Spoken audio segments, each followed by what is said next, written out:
Selamat datang kembali di channel Redup. Sebelum kita masuk ke jalan ceritanya, jangan lupa subscribe jika belum subscribe, like, komen, dan share jika kalian merasa terhibur dengan cerita-cerita horor yang saya bawakan setiap episodenya.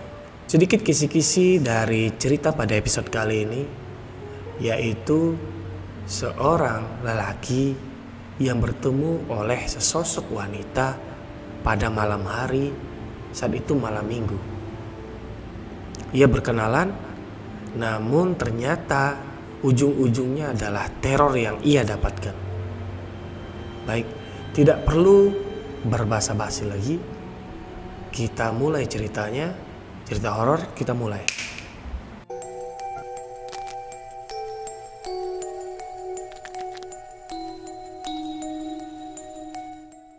Suatu sore, saat itu sebut saja nama laki-laki ini adalah Riko. Riko mendapati notifikasi dari handphonenya, di mana saat itu ia memiliki grup WA alumni kawan semasa sekolah SMA-nya. Saat itu seorang teman yang bernama Tono itu mengirim pesan ke grup sekolah alumni. Ia mengajak teman-teman lamanya untuk ngumpul-ngumpul santai saja pada malam minggu, yaitu malam hari ini. Namun ternyata yang hanya bisa Riko, Tono, Juki, dan Jupri, di mana semasa sekolah mereka ini berempat adalah teman satu circle. Lalu singkatnya mereka pun berjanjian untuk bertemu di salah satu tempat yang bernama Gor. Ya, untuk orang-orang Jambi mungkin tahu Gor itu di mana, yaitu di Kota Baru. Saat itu kurang lebih sudah sampai pukul jam 7 malam. Mereka secara bergiliran sampai ke tempat yang dituju. Saat itu yang pertama kali datang yaitu si Riko, Tono, Juki, dan disusul dengan Jupri. Mereka berempat pun kini sudah berkumpul, ya seperti teman lama bertemu. Basa-basinya seperti nanyain kerjanya apa, kamu sekarang tinggalnya di mana, dan apa progres ke depannya, serta basa-basi lainnya. Saat itu mereka tampak antusias bercerita satu sama lain. Mereka tertawa terbahak-bahak, menceritakan masa lalu yang indah dan tidak mungkin terulang kembali. Tak terasa malam sudah menunjukkan hampir setengah 12 malam. Mereka seperti belum puas untuk berkumpul ria, karena kapan lagi untuk bisa kumpul seperti ini. Lalu salah satu dari mereka berkata, bagaimana kalau kita malam ini nginap sekaligus mabar salah satu game yang sedang populer di rumah Tono. Karena di antara 4 orang ini, rumah Tono lah yang sangat layak serta lebih bebas untuk berkumpul, tertawa sampai semalaman suntuk. Lalu mereka pun mulai beranjak pergi dari tempat awal mereka berkumpul tadi, di mana mereka memakai kendaraan sendiri-sendiri dan satu persatu pun pergi meninggalkan tempat itu, di mana yang paling terakhir pergi adalah si Riko. Ketika Riko menghidupi motornya, ia baru teringat bahwa minyak motornya itu mungkin saja tidak akan sampai ke rumah Tono. Maka dari itu ia berinisiatif untuk mengisi minyak ketengan atau eceran yang ada di sekitar tempat ia berdiri.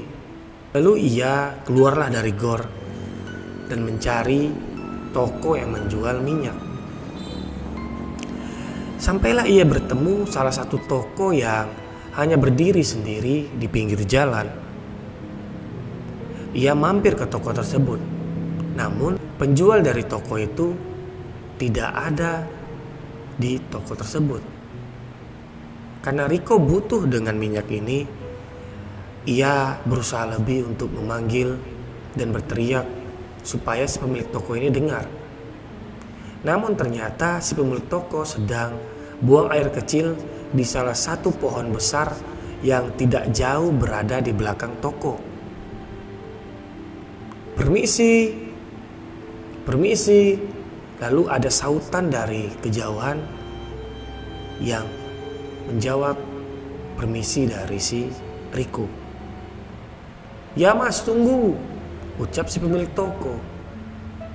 Karena Riko sudah mendapati jawaban itu, ia pun berhenti memanggil. Lalu tanpa sadar, tiba-tiba di sebelah kanan Riko ada wanita yang berdiri sambil menunduk. Riko pun ketika melihat wanita itu sedikit terkejut karena ia tidak mendengar suara kedatangan oleh orang yang ada di dekatnya.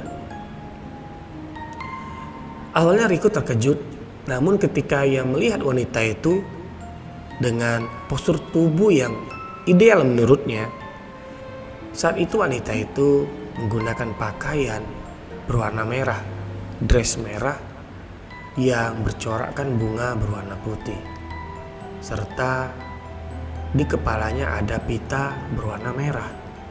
Riko yang tertarik dengan wanita itu, ia mencoba memberanikan diri untuk berkenalan, dan Riko pun berkata, "Sendirian saja mbak." Namun wanita itu tidak menjawab. Riko bertanya kembali, "Sendirian saja mbak?" Namun tidak juga ada jawaban. Lalu Riko bertanya untuk ketiga kalinya, "Sendirian saja mbak?"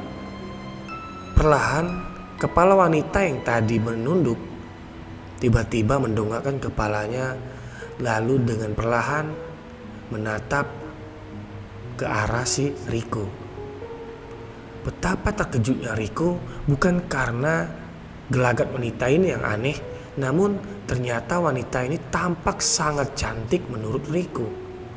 Karena Riko yang sudah seperti ada klik di hatinya, ia pun mulai melancarkan jurus-jurus mendapati wanita yang biasa ia lakukan kepada wanita-wanita lainnya. Riko pun bertanya kembali, "Nama mbaknya siapa?" Sambil menjulurkan tangannya untuk bersalaman. Namun wanita itu tidak membalas atau merespon gestur tangan dari si Riko. Ia hanya menjawab, "Nama aku Ayu." Namun Riko tidak mempermasalahkan bahwa ia tidak membalas respon itu. Cukup dijawab saja, Riko sudah cukup senang saat itu. Lalu ia bertanya berbahasa basi, di mana sampai akhirnya Riko menawarkan diri untuk, "Bagaimana kalau mbak ini aku antar pulang?" Ternyata si Ayu ini atau wanita ini menyetujui ajakan dari si Riko. Riko yang tampak bahagia malam itu hampir lupa bahwa si pemilik toko sudah ada di samping kirinya. Tiba-tiba si pemilik toko pun berkata, "Mau beli apa mas? Mas, mau beli apa?" Riko pun langsung sontak terkaget karena ia terfokus pada si Ayu. Riko pun berkata lagi, "Aku mau beli minyak pak, mau berapa liter?" "Seliter aja." "Oke, tunggu ya." Minyak pun diisi dan Riko masih berbincang-bincang kecil kepada si Ayu. Namun si pemilik toko tampak heran karena Riko ini seperti meracau. Ia seperti berbicara sendiri pada sesuatu yang tidak dilihat oleh si pemilik toko. Pemilik toko itu berpikiran, kenapa ini anak? Mungkin mabuk. Ya udahlah, masa muda, terserahlah, ucap dari si pemilik toko. Lalu pemilik toko pun bilang, "Sudah nih mas, berapa?" 10.000 saja. Riko pun membayar. Lalu Riko pun mulai berkata kembali kepada si Ayu. Oke, sudah selesai nih, ayo kita pulang. Pemilik toko masih tampak heran dengan Riko yang masih berbicara sendiri. Dan ia pun bertanya, "Mas, saya boleh tanya?" "Boleh, mau tanya apa?" ucap si Riko. Masnya berbicara dengan siapa? Karena wajah si pemilik toko itu tampak sangat heran karena Riko tidak terlihat seperti orang yang mabuk. "Loh, Pak, kan ada cewek cantik di sebelah saya. Masa Bapak nggak lihat?" Namun Bapak atau si pemilik toko itu melihat hanya tokonya saja. Apanya cewek cantik? "Ya sudahlah, ya udahlah Mas, silakan lanjutkan perjalanannya." Dan Riko pun pergi di mana ia membonceng si Ayu. Baru saja motor Riko meninggalkan toko itu, Riko pun bertanya pada si Ayu, "Rumahnya di mana, Ayu?" Ayu pun langsung menunjuk ke salah satu lorong yang ada di depan toko. Di situ, Riko pun belok dan masuk ke jalan yang sepi, apalagi sudah hampir jam 12 malam saat itu. Riko tidak memikirkan hal-hal yang nantinya sangat berisiko, entah itu begal atau hal-hal lain yang mungkin akan sangat berisiko untuk dirinya. Lalu ia berbincang-bincang sambil mengenal satu sama lain. Riko tampak sudah melupakan tujuan awal ia isi minyak tadi. Lalu sampailah si Ayu ini berkata, "Berhenti di sini, Mas." Lalu Riko pun dengan sontak mengerem motornya, di mana mereka berhenti tepat di bawah pohon besar yang tidak ada penerangan selain lampu dari motor Riko. Lalu Ayu pun turun dari motor Riko. "Oke, makasih ya." "Loh, Yu, emang di sini ada rumah?" "Ada kok," kata si Ayu. "Mana?" "Ada di belakang pohon ini." "Mana aku lihat nggak ada. Cuman pohon-pohon saja di sini." "Ada," kata si Ayu. "Yaudah kamu silakan pergi." Karena Riko masih ingin berkenalan lebih lanjut dengan si Ayu, Riko pun meminta nomor yang bisa dihubungin esok hari atau hari-hari selanjutnya. "Ya udah, aku minta nomor kamu." Lalu Ayu pun mengetik nomornya dan Riko pun menyimpan nomor si Ayu. Dan malam itu pun berakhir dengan Riko pun meninggalkan Ayu di tengah-tengah kegelapan tepat di bawah pohon besar. Saat itu Tono, Juki dan Jupri tampak sangat khawatir karena mereka selalu melihat jalan yang hanya satu jalan menuju ke rumah si Tono. Tak lama, lampu Riko pun menyoroti mereka bertiga. Lalu mereka bertiga pun tampak lega karena Riko pun sudah sampai. Sesampai Riko memarkirkan motornya, Jupri bertanya, "Kamu dari mana saja, bro?" "Tadi aku kenalan sama cewek, sekalian aku antar pulang." "Waduh, kamu ini. Jangan buat kami khawatir. Paling tidak kamu WA kami." "Ya aku lupa, maaf bro." "Yaudahlah, yang penting kamu tidak kenapa-kenapa." Lalu mereka pun bermain game semalam suntuk dan menginap di rumah Tono sampailah pagi hari. Pagi pun tiba, di mana Riko lah yang terbangun lebih dulu daripada ketiga temannya. Riko mengingat bahwa ia kenalan tadi malam dengan wanita. Ia pun mencoba untuk menghubungi si Ayu. Namun chat dari si Riko hanya conteng satu. Pikir si Riko, mungkin datanya dimatikan. Riko pun bergegas untuk mandi sembari bersiap-siap untuk pulang ke rumahnya. Karena saat itu adalah hari Minggu. Lalu setelah ketiga temannya bangun dan mandi, mereka pun berpisah kembali ke rumah masing-masing. Riko pun menjalani aktivitas hari Minggunya dengan bersantai. Tak terasa, waktu sudah mendekati malam hari. Ketika sudah sampai jam 7 malam, barulah ada balasan dari si Ayu. "Maaf, aku baru balas. Soalnya aku tadi sangat sibuk." Si Riko yang membaca pesan dari si Ayu terasa lega karena ia merasa bahwa Ayu sepertinya ada rasa kepadanya. Ya, itulah pikir Riko, karena selalu kejadian itu seperti itu. Jika kita berkenalan dan ada balasan, apalagi balasannya panjang dan ramah, berarti sudah lampu hijau menurutnya. Lalu tak segan-segan, Riko pun langsung membalas pesan Ayu dengan mengajak jalan Ayu. Dan Ayu pun ternyata menyetujui. "Oke, kita ketemunya nanti di tempat kemarin kamu menuruni aku." Riko pun langsung mengiyakan saja dan ia pun bergegas mempersiapkan dirinya untuk pergi menjemput si Ayu. Waktu pun sudah menunjukkan hampir mendekati jam 8 malam, di mana Riko sudah sampai di tempat titik temu yang mereka janjikan.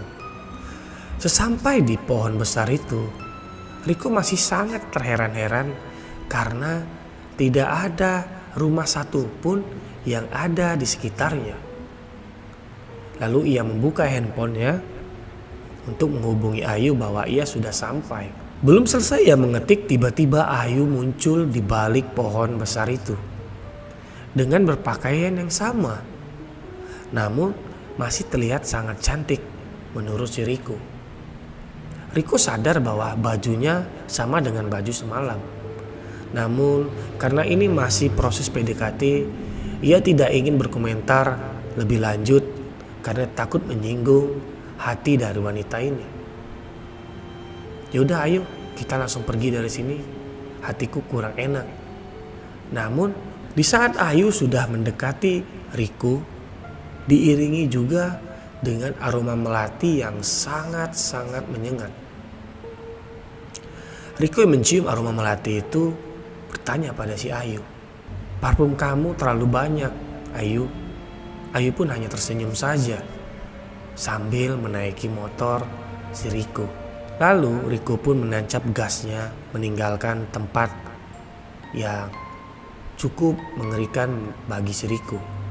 Sepanjang jalan mereka hanya berbincang-bincang, saling berkenalan kembali, namun tetap dengan jawaban yang singkat dari si Ayu.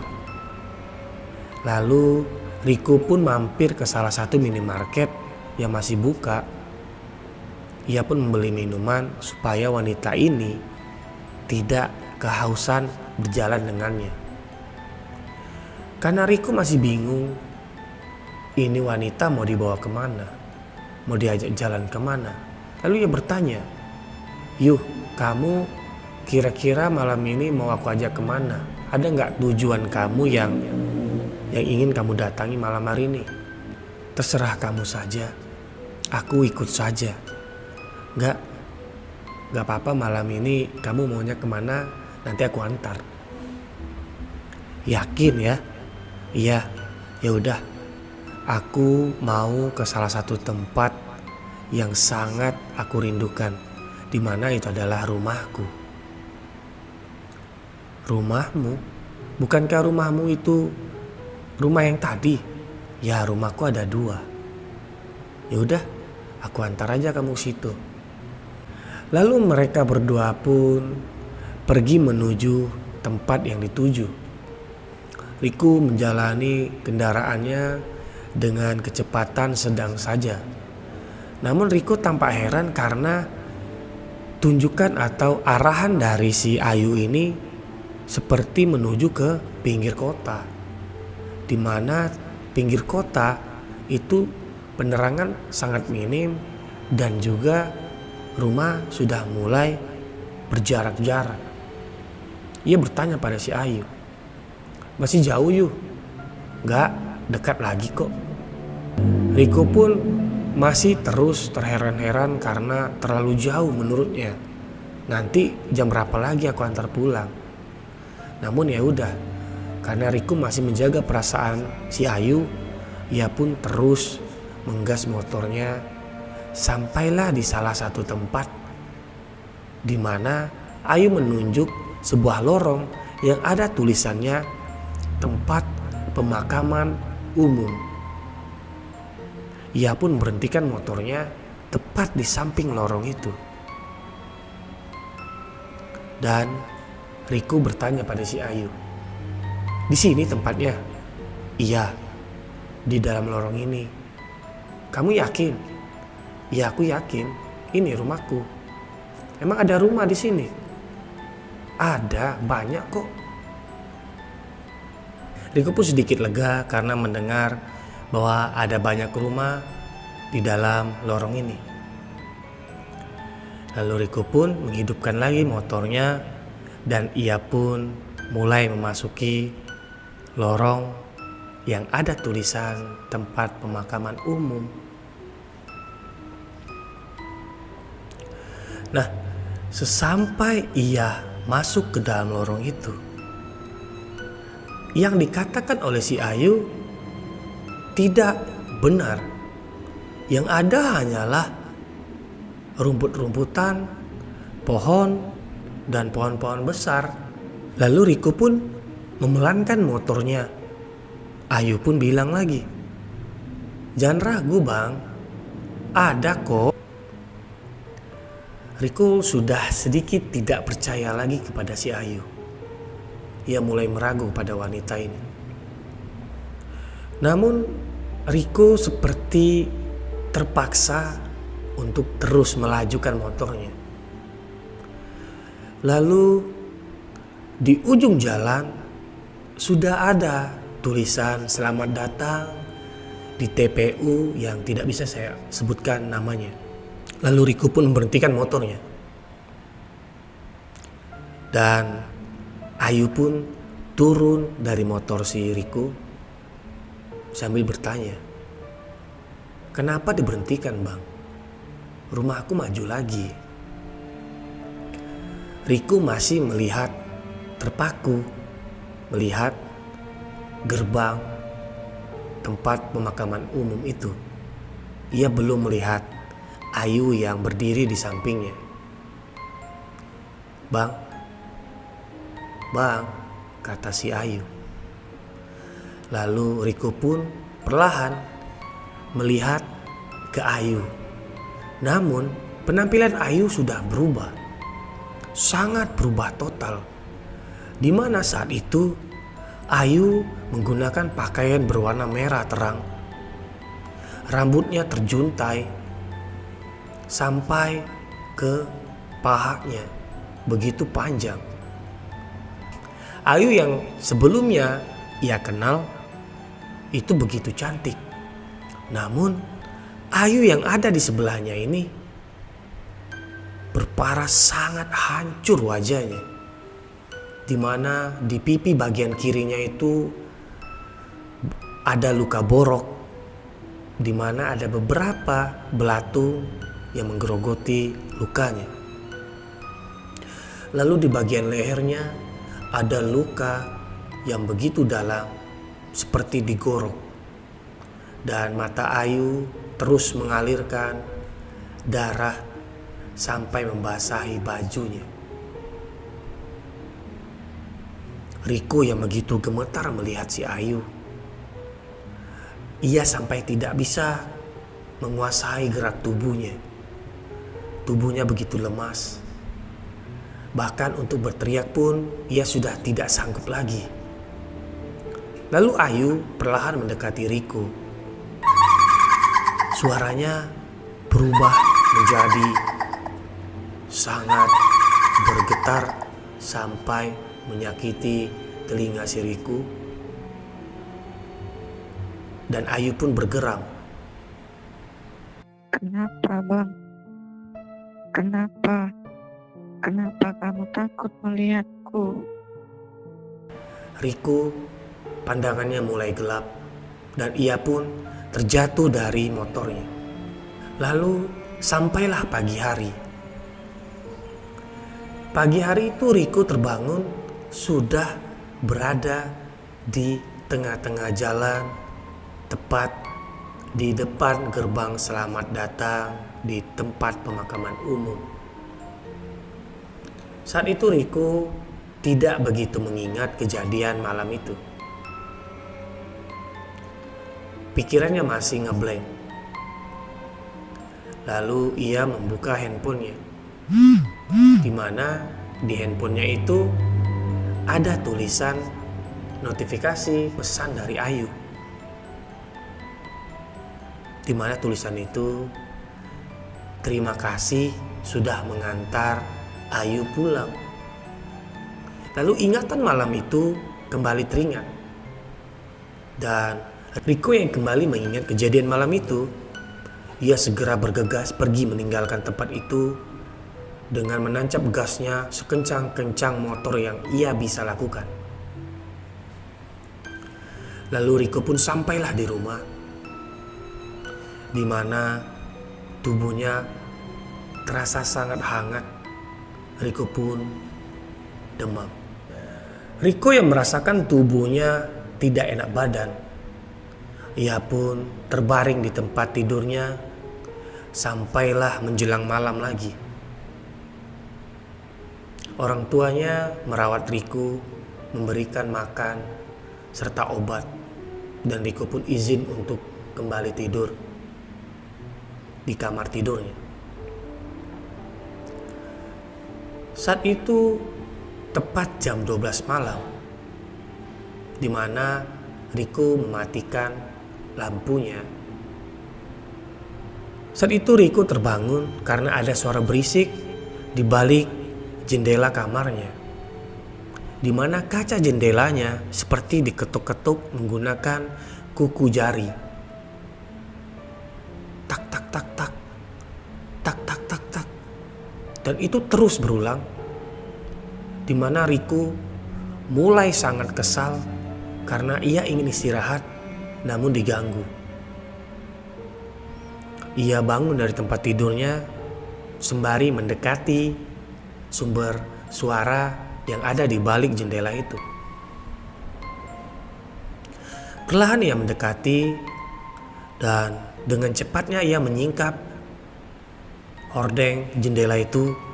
Namun betapa terkejutnya si Riko, ternyata ada sosok Ayu yang sudah menjadi kuntilanak merah berada tepat di hadapan Riko di balik jendela itu. Lalu Ayu pun tertawa cekikikan dengan sangat puas. Karena cekikikan suara dari Ayu itu, Riko pun langsung merebahkan tubuhnya dan menyelimuti seluruh tubuhnya dengan selimutnya. Namun usaha dari Riko tadi itu tidak mengurangi suara cekikikan dari Ayu. Malahan suara itu semakin mendekat, seolah-olah Ayu sudah berada tepat di belakang kepalanya. Lalu Ayu pun berbisik, Kenapa takut, Bang? Ini Ayu. Bang, Riko yang terus bergetar tubuhnya.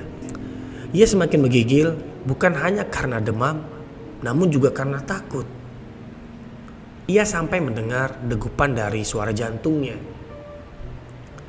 Tak terasa Riko pun mengompol sampai membasahi tempat tidurnya.